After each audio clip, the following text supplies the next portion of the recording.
Konnichiwa, konbanwa. Selamat siang dan selamat malam. Kembali lagi bersama gua Seva di konten nganim, ngobrol tentang anime. Usyah. Oke. Balik lagi ya kan, gua kembali untuk membicarakan suatu anime ataupun manga ataupun light novel. Live action tidak akan gue bahas karena gue nggak nonton live action. Oke. Kali ini pada Jumat sih. Pada hari Selasa tanggal 18 Mei, ya kan? Pada jam 1 malam, 1 pagi nih, bukan malam lagi nih. 1 pagi, gue akan membahas salah satu anime ataupun light novel yang dimana di Indonesia itu kurang, kalau menurut gue ya, kurang diomongin atau kurang populer. Ini salah ini, dan ini tuh sama seperti Toaru Majutsu ya. Toaru Majutsu juga di Indonesia kurang populer. Mungkin banyak yang nggak tahu atau kurang tahu ataupun nggak tahu kalau ceritanya bakal gimana. Mungkin nggak ada yang tahu, jadi banyak yang nonton gitu. Tapi gue sebagai wibu sebagai penonton anime, gue mencoba seluruh.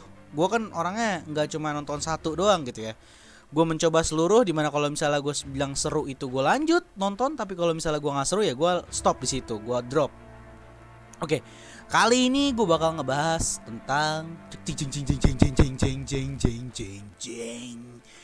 Heavy Object. Ini adalah satu series dimana dari light novel.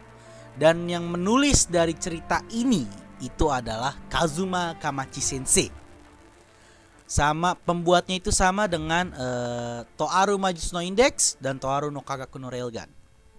Ini pembuatnya sama. Sang jenius kalau menurut gue ya, kalau untuk bagi gue tuh sang jenius dalam menulis light novel, dalam membuat cerita, storytelling, karakter. This is the genius. Ya, dialah orang jenius menurut gue. Kazuma Kamachi Sensei, dia nggak hanya ngebuat tentang cerita science versus sihir, tapi dia ngebuat tentang cerita mecha juga. Jadi Heavy Object ini tuh anime tentang mecha, oke? Mungkin banyak yang kalau di Indonesia tuh menurut gua nggak terlalu banyak yang suka mecha ya. Nggak tahu kenapa ya. Kayak misalnya Gundam, ada fans itu ada, tapi nggak seperti kayak Tokyo Revengers yang sekarang itu kan, yang dimana kalau apa sih nama itu di YouTube aja itu trending mulu gitu kan, trending 5 lah, kadang 7, kadang 4. Kemarin terakhir yang waktu yang berapa tuh gue liat trending nomor 4 kan, hebat banget gitu ya. Nggak seperti itu, padahal cerita-cerita anime mecha itu bagus-bagus. Ada cerita tentang anime mecha yang berhubungan dengan kayak misalnya love atau cinta, romance, itu ada.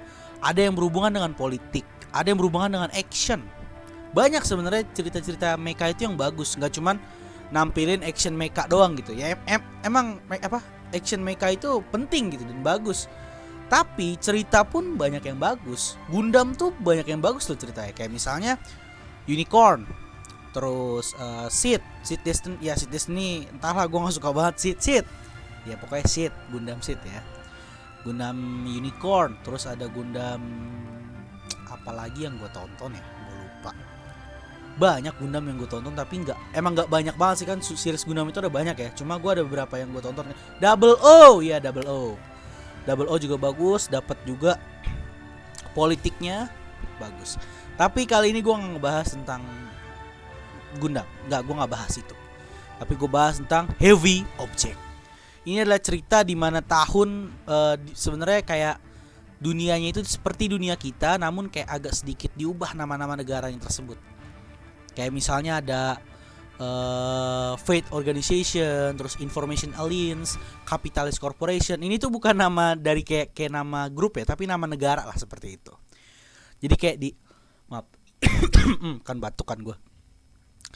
Pokoknya kayak namanya diubah-ubah gitu. Itu kayak kalau diubah-ubah seperti ini tuh kayak bener-bener tulisan dari Kamachi Sensei ya. Kayak kalau lu baca Toaru Majutsu no Index ya, mungkin nonton animenya, lu tau lah kalau nama-nama grup yang ada di bawah bagian gelapnya Academy City, kayak misalnya grup, item, lalu apa lagi ya, gue lupa, ada banyak pokoknya tuh, ada ya pokoknya ada banyak nama-namanya tuh seperti kayak gitu. Jadi benar-benar ketebak gitu kalau misalnya ada kayak nama negara tuh kayak diubah jadi Capitalist Corporation, Faith Organization, Information Alliance, terus Legitimacy Kingdom, seperti itu. Aduh gila, tenggorokan gue gak enak banget cuy. Oke, balik lagi. Jadi ini cerita tentang kayak dunia di masa depan, atau di tahun, ya pokoknya sedikit-sedikit masa depan gitu. Manusia sudah menciptakan sesuatu hal yang bisa mengubah perang seutuhnya. Hal ini tuh benda ini tuh yang diciptakan itu meskipun ditembak oleh nuklir tuh nggak hancur. Jadi ini benar-benar benda yang mengubah seluruh perang, seluruh tata cara perang, ya pokoknya seluruh perang lah diubah sama dia. Jadi dengan cara mengalahkan kayak benda ini tersebut dilawan dengan benda lainnya, kayak misalnya negara ini punya benda ini, negara ini punya benda ini. Jadi bagaimana cara perangnya itu kayak diaduin itulah benda itu. Lalu siapapun yang kalah tinggal kayak mengeluarkan bendera putih, mereka akan mengambil bagiannya. Jadi kayak sebuah game seperti itulah, tapi bukan game ya. Ini cuman kalimat yang bisa gue ekspresikan gitu. Oke. Nama benda ini adalah objek. Ini banget kan, objek men. Objek itu kan ya, kalau bahasa Indonesianya ya objek gitu. Benda gitu. Dan ini objek ini tuh nggak seperti bentuknya tuh nggak seperti kayak ini ya, tidak seperti kayak Gundam ini mana ada kayak manusia gitu, enggak. Dia bentuknya bulat. Dia bentuknya tuh bulat, nggak apa namanya, nggak gede gitu, nggak kayak manusia, tipe manusia gitu, nggak. Nih kayak gini nih, bulat kayak gini dia. Dia tuh bulat, bisa digedein nggak ya? Nyari yang gedean gitu. Ah nih kayak gini lah, nih tuh. Jadi emang agak bentuknya tuh nggak seru dilihat gitu ya kan. Kalau misalnya Gundam ya tipe manusia gitu kan, Macross ya rata-rata mereka ya manusia begitu kan. Jarang ada yang kayak bulat gini doang gitu. Ini benar-benar bulat dan nggak seperti apa namanya, mecha yang berbentuk manusia ya, tipe manusia enggak, tipe humanoid enggak. Tapi benar-benar kayak senjata, kayak tank lah gitu ya. Dan ini tuh benda ini bahkan kalau misalnya ditembakin nuklir itu dia nggak hancur gitu. Dan itu sangat hebat, saking hebatnya mengubah seluruh tata cara perang gitu. Lalu di mana dunia itu semua bergantung dengan si objek ini yang bernama objek ini nih. Di mana perang menggunakan dia gitu kan ya. Jadi perang itu di dunia itu pada saat masa depan itu kayak udah nggak terlalu seseram yang seperti perang di zaman kita gitu. Kalau zaman kita kan ya kita maju. Mungkin kalau zaman kita sekarang ini nggak terlalu begitu banget ya. Mungkin pada saat zaman dulu seperti kayak perang dunia gitu kan, di mana infanteri pada maju, saling tembak-tembakan, atau zaman dulu sekali menggunakan pedang seperti itu. Kayak personel itu pada maju gitu. Tentara-tentara itu pada maju. Tapi pada saat objek ini ada di dunia ini tuh tentara-tentara justru malah pada nganggur gitu. Mereka menyerahkan semuanya pada pilotnya si heavy object ini. Nah, pilot heavy object ini disebut dengan elite. Wah, tuh disebut dengan para elit atau orang-orang yang mengendarai objek ini. Dan orang-orang yang mengendarai objek ini kayak tubuhnya itu sudah diubah sedikit lah, kayak misalnya udah dibikin kayak semakin kuat atau seperti itu. Ini gambarnya enak banget ya. Elit itu ini orang yang menggunakan pilot suit pilot suit ini ya. Ini dia, mereka adalah yang disebut elit yang menggerakkan objek ini. Dan gak sembarang orang bisa mengendarai objek inilah, seperti itu. Nah lalu kita kembali ke ceritanya. Ada dua orang pemuda bernama bernama Winchell Hevia dan ini siapa sih? Quensa Barbotage atau Barbotage Quenser. Tapi sering ya disebutnya, mereka berdua disebut Quenser dan juga Hevia gitu. Mereka berdua sebenarnya tentara. Sebenarnya bukan tentara juga. Tentara yang jadi tentara itu hanya Hevia. Quencher ini kayak pelajar yang sedang mempelajari tentang objek. Dia tuh impiannya mau mendesain objek tersebut. Jadi pendesain objek tersebut. Dan Hevia ini adalah seorang ahli radar lah seperti itu. Nah, mereka ini berdua kayak lagi ditaruh di satu tempat base tentara. Ya mereka kayak justru kayak meskipun ini anime mecha dan seperti 86 ya, anime mecha sama apa sih gue lupa namanya kalau tentara-tentara tuh, military. Meskipun kayak military, mereka kayak agak sedikit-sedikit bercanda lah, kayak ngomongin ya bercanda-bercanda lah, seperti bercanda-bercanda kayak anak remaja seperti biasa gitu. Mereka pun kayak ngomong kalau perang zaman sekarang itu berbeda dengan kayak perang zaman dulunya mereka gitu. Kalau zaman dulu kan para tentara yang maju, sekarang tuh udahlah kita nyerahin semuanya ke elit gitu yang mengendarai objek ini. Jadi kalau misalnya objeknya kalah ya kita tinggal mengibarkan bendera putih gitu. Jadi kita langsung mundur gitu, seperti itu. Dan dari dan orang pun yang menjadi ininya dia tuh kayak atasannya itu yang bernama Capistrano Froletia, gue panggil Froletia aja ya. Itu dia juga agak bosan gitu. Jadi perang zaman sekarang tuh kayak dia cuman ngeklik bintang doang, kayak ngegame lah gitu ya. Dia klik tar ditembakin seperti itu. Lalu ditaruhlah di satu tempat base. Akhirnya mereka menyadari kalau perang itu ya nggak segampang itu gitu. Emang di dunia itu semua diserahkan oleh objek. Namun jika memang kalau misalnya udah kalah kan, mereka harus mengibarkan bendera putih. Namun pada saat perang ini, pada saat objeknya salah satu karakter utamanya itu adalah Brantini Milinda, atau gue sebut Milinda aja ya. Milinda ini kalah, mereka mengibarkan bendera putih dong. Namun mereka salah. Mereka kira dengan mengibarkan bendera putih itu ya mereka udah santai, udah tinggal pulang gitu. Ternyata tidak. Musuh dari tentara ini terus nembakin. Jadi kayak orang pada mati lah semua, begitulah. Mereka pun akhirnya tersadarkan lah nih, Quencher Barbotage sama Hevia ini kayak sadar gitu. Kalau emang ya inilah perang gitu. Dia nggak bisa main-main gitu. Dia, oh iya, ini kita tuh selama ini terlalu berpacu dengan objek ini.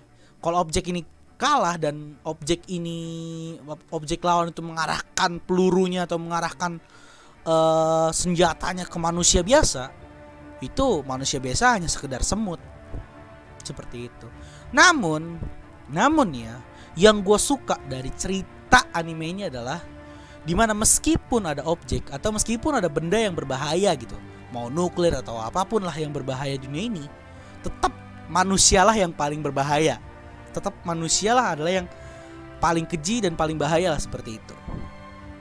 Karena di cerita ini tentang bagaimana manusia biasa, manusia yang benar-benar kagak menggunakan apa-apa, misalnya nggak kayak ada power suits gitu kan, nggak, seperti manusia biasa mengalahkan objek yang dimana meskipun ditembak nuklir pun nggak kalah-kalah gitu. Dan di sini tuh dikasih lihat itu bagaimana cara manusia itu mengalahkan objek itu. Dan orang yang mengalahkan itu ya karakter utama kita, di mana yang Quencher sama Hevia gitu. Mereka lah yang ngalahin objek ini. Dan pada saat mereka mengalahkan objek itu, seketika tuh kayak dunia berubah gitu. Mereka tuh nggak percaya kalau ada manusia gitu yang ngelawan objek dengan tubuhnya sendiri, dengan tubuh yang daging, terdiri dari daging darah itu, bisa menang ngelawan objek yang benar-benar ditembak nuklir pun nggak bisa mati gitu, nggak bisa hancur gitu. Mereka lah kayak mengubah struktur perang pada saat dunianya itu lah. Kayak zamannya itu kan ya objek yang paling diinginkan, tapi mereka mengubah itu, dan hal-hal mengubah itu bakal diketahuin di episode-episode pertengahan kalau nggak salah. Ya, dan mereka itu bagaimana cara mereka menghancurkan objek itu, ya mereka nggak seperti manusia super yang dimana kayak misalnya Zoro ngebas itu dengan pedang, ataupun Luffy yang punya kekuatan Gomu Gomu no Mi. Nggak kayak gitu. Mereka menggunakan otak lah jatuhnya.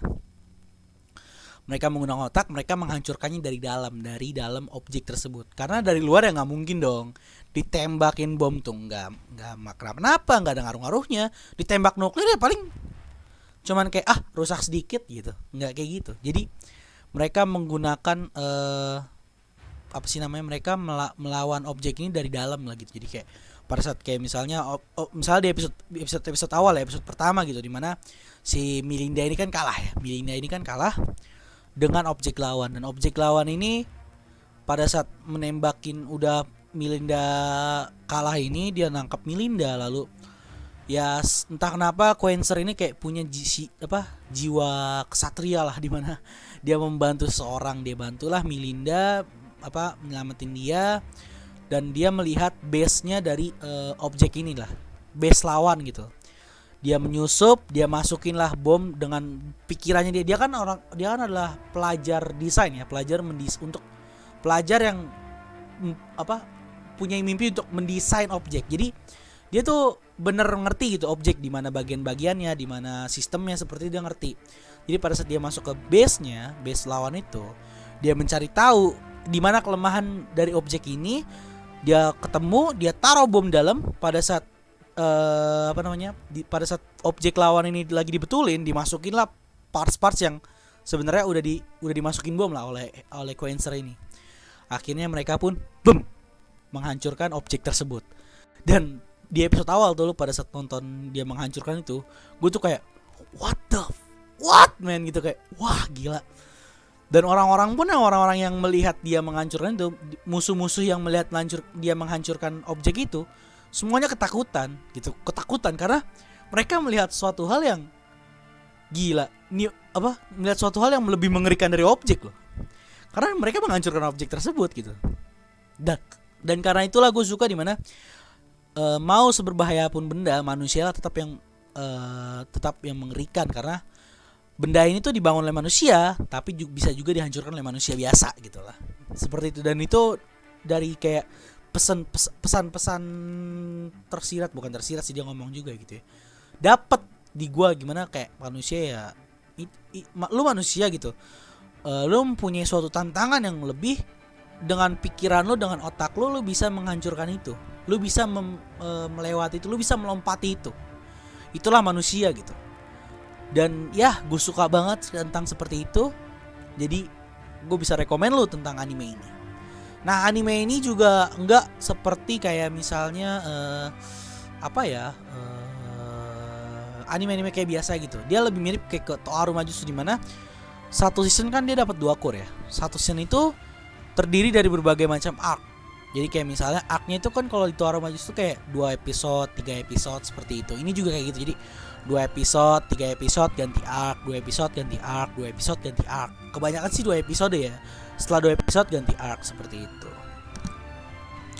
Dan cerita dia mengalahkan ini tuh dari kan pertama mungkin dianggap kayak sebagai luck doang atau keberuntungan. Dia ngalahin lagi yang kedua kalinya, mungkin ini kayak beruntung banget. Dia ngalahin lagi yang ketiga kalinya, dia ngalahin lagi keempat kalinya, dan itu akhirnya kayak dia dijadikan kayak pahlawan.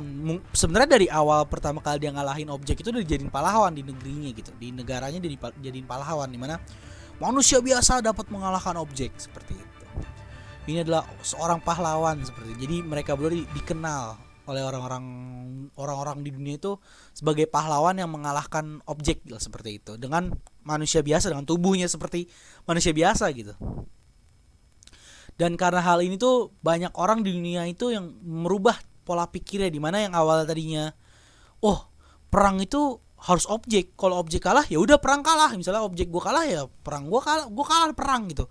Tidak seperti itu, mereka mengubah pola pikir seperti itulah. Jadi kayak dia bisa ngalahin objek, berarti gue juga bisa. Akhirnya makin banyak lah orang-orang yang pengen mencoba melawan dengan tubuhnya sendiri, melawan objek lah seperti itu. Dan itu beberapa kali, mungkin nggak berapa kali sih ya, pokoknya banyak yang pokoknya dia ngubah seluruh tata cara atau struktur dari perang lah seperti itu. Lalu dia juga ya ceritanya tentang militer gitu ya. Gue juga sebenarnya lagi nunggu season keduanya karena nggak tahu kapan ya. Kalau dilihat dari series sebelumnya Toaru Majutsu atau Toaru Kagaku, sepertinya akan lama season 2-nya ini ya. Karena Toaru Majutsu sama Toaru Kagaku tuh dari season ke seasonnya tuh lama gitu jaraknya men. Toaru Majutsu no Index dari season kedua ke season 3 8 tahun. Kan wait man, what the fuck man. Padahal gue suka banget ini. Gue sebenarnya ada rencana pengen ininya juga sih, pengen baca light novelnya gitu kan. Tapi entah kenapa kalau misalnya Heavy Object ini kan dia mecha gitu ya, mecha. Mungkin gue lebih suka nonton animasinya dibandingkan baca light novel lah karena mecha. Kecuali kalau kayak Toaru Majutsu di mana ya dia nggak ada mesin, nggak ada mecha gitu. Jadi gue masih pengen banget masih bisa gue baca lah. Tapi kalau misalnya untuk ini tuh gue nggak bisa kalau mecha tuh susah untuk baca men. Kalau manga masih bisa gue inilah, meskipun agak-agak ini ya kalau manga ya. Tapi kalau light novel mungkin enggak ya, karena light novel itu kan kita baca sambil membayangkan, mengimajinasikan apa yang kita baca. Jadi jadi gue nggak terlalu kalau untuk mecha. Dan ya ini tuh salah satu anime yang bagus ya, terutama lu yang suka Toaru, tipe-tipe cerita seperti Toaru Majutsu no Index atau enggak Toaru Kagaku. Lu suka seperti itu, lu tontonlah Heavy Object. Ya emang beda, genrenya beda. Toaru Majutsu magic atau itu, tapi kalau ini kan lebih ke science dan mecha. Dan satu lagi yang gue suka dari Heavy Object ini, mungkin bukan cuma Heavy Object ya, suatu hal yang gue suka tentang anime, kalau anime itu nonton anime gitu ya, gue tuh suka dimana ada kalimat-kalimat science itu yang nggak bisa gue ngerti. Itu yang gue suka. Kadang gue suka itu kayak apaan sih ini apa, jadi gue kayak mencari tahu gitu. Misalnya apa ya, kayak misalnya tembakan atau apa, parts apa gitu, infrared atau gimana lah, pokoknya banyak hal macam-macam yang berhubungan namanya dengan mecha atau barang-barang sains seperti itu, gue bisa cari tahu gitu. Kayak misalnya kan Heavy Object ini banyak kalimat-kalimat yang agak-agak susah dimengerti gitu, kayak sains gitulah, agak susah ngerti. Lalu ada juga kayak Mahoka Kokonore Tose, itu kan gitu juga. Ada banyak kalimat magic gitu. Sebenarnya itu kalau Mahoka Kokonore Tose itu kayak bukan magic kan, jadi itu kayak science gitu lah, science yang diubah jadi kayak magic gitu. Banyak kalimat-kalimat yang gak gue ngerti gitu. Dan itu membuat gue jadi suka dengan itu. Ya ini animenya keluar tahun, gue belum ngomong anime keluar tahun 2015 sampai 2016 ya. 6 tahun yang lalu men. Tinggal tunggu 2 tahun lagi, kemungkinan season 2 bakal keluar. Kalau dilihat dari season 2 season 3-nya, dari season 2 ke season 3-nya Toaru Majutsu ya.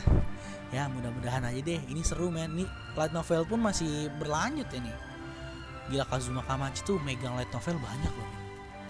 Pertama Toaru Majutsu no Index itu masih terus jalan. Lalu ada Heavy Object. Terus ada ini nggak ada New Testament ya, New Testament. Oh, New Testament udah ini kan. Iya maksud gua New Testament ya Toaru Majutsu gitu kan. Lalu ada juga nih Saikyo Kojira Seta Level Counter Stop Kenseijo Beatoris no Jakten Sono Nawa Bubu. Apalah ini, pokoknya namanya panjang banget tuh, present. Lalu ya ini magical ini ya present juga. Jadi tolong banget, gue pengen banget season 2-nya ini. Aduh, gue pengen banget nonton season 2-nya. Yaudahlah, kalau misalnya emang ini gak bakal season 2-nya gak bakal nongol-nongol, setidaknya New Testament Toaru Majutsu itu diadaptasi, karena itu seru. Dan gue pengen banget baca, ya Allah. Sumpah gue jadi gila, bener-bener dah. Gue bingung kenapa sih, padahal cerita dia tuh bagus loh. Cerita yang dibuat sama Kazuma Kamachi Sensei ini bagus. Bener-bener dah Kazuma Kamachi Sensei, kenapa ya, gue bingung dah. Gue bener-bener gue pengen banget sumpah dah. Kayak kalau nggak kesabaran akhirnya gue baca light novel ini, bener dah Heavy Object. Ya mungkin cukup sampai situ dulu. Ini udah berapa menit gue ngomong? Udah 23 menit. Thank you yang sudah mendengarkan. Bye bye.